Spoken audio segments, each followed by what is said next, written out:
Hello, my name's Marco Lopez II. I'm in my final semester of undergrad. I'm a business analytics major, hopefully graduating this December. Hi, my name's Jenna. I am in my first semester of graduate school here at New Paltz for the MBA program, and this is our poster and talk for the Summer Undergraduate Research Experience.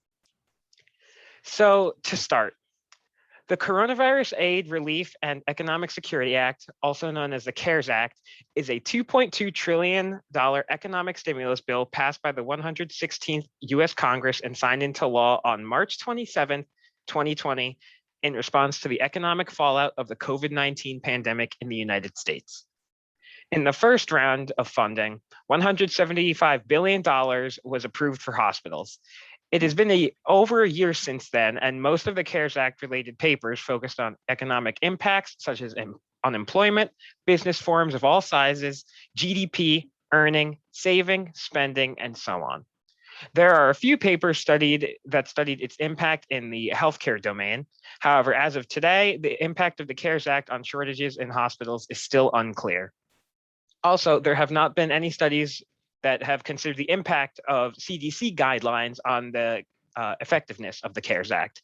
As CDC guidelines and mask mandates have been argued and rejected by many people or even states during the pandemic, analyzing the impact of these CDC guidelines and mask mandates on the CARES Act's effectiveness on the US health system, it becomes even more critical to look at. And alongside the CARES Act, we wanted to include mask mandates in order to determine the impact that they had on the overall positive cases and fatalities.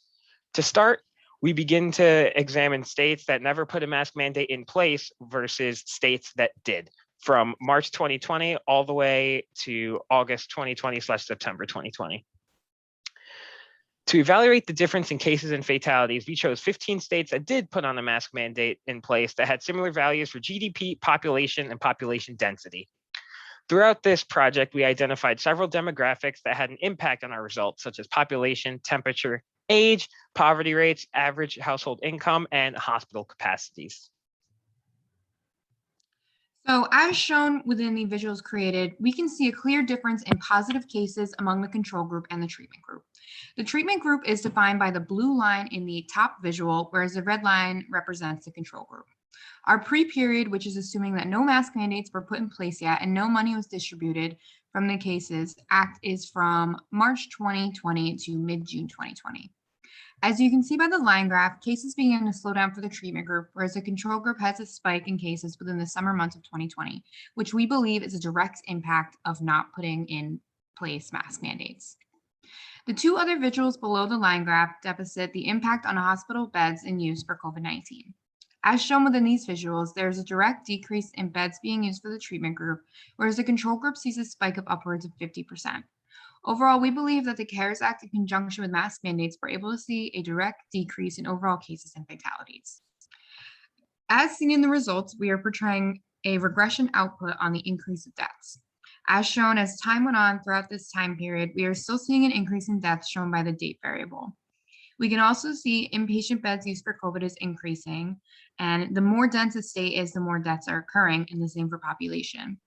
We see an inverse relationship between temperature and deaths increasing, implying that as temperature is increasing, deaths are decreasing.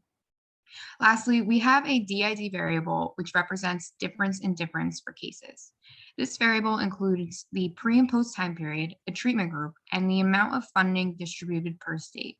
So this variable is implying that the group is inversely related to deaths increasing, verifying that the treatment group sees less fatalities than the control group during the time period studied, even though 15 states were studied for the treatment group, whereas only 11 were studied for the control group. This concludes our elevator talks for the Summer Undergraduate Research Experience. And if anyone has any questions or comments, please feel free to reach out directly to us on our email.